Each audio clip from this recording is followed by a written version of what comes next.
Napenda kwa niaba ya serikali kutoa pole kwa Padre Dr. Charles Kitima, Katibu Mkuu wa Baraza la Maaskofu Tanzania TEC.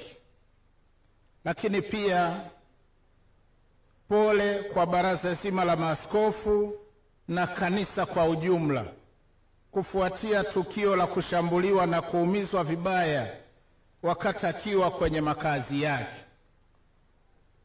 Serikali inalaani vikali na kukemea tukio hilo pamoja na matukio mengine kama hayo ya uvunjifu wa sheria.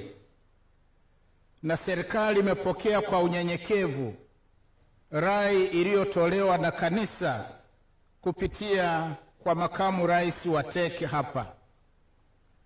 Napenda niwahakikishie Watanzania na wapenda haki, amani na usalama kuwa tayari serikali kupitia Wizara ya Mambo ya Ndani imeviagiza vyombo vya dola kuwatafuta, kuwakamata na kuwachukulia hatua kali za kisheria waliohusika na tukio hilo na wale wote watakaothibitika kuhusika na matukio kama hayo ambayo hayakubaliki kabisa mahali popote.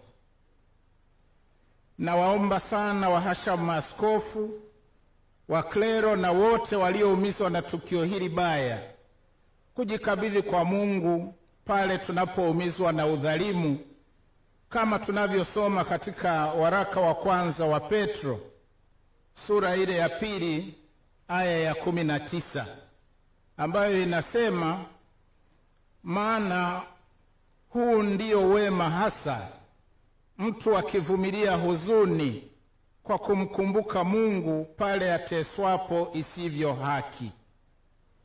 Aidha, ninawasihi sana Watanzania wote tuendelee kupendana na kusimama pamoja kulaani matendo hayo mabaya yasiyoakisi Tanzania yetu inayosifika kama kisiwa cha amani.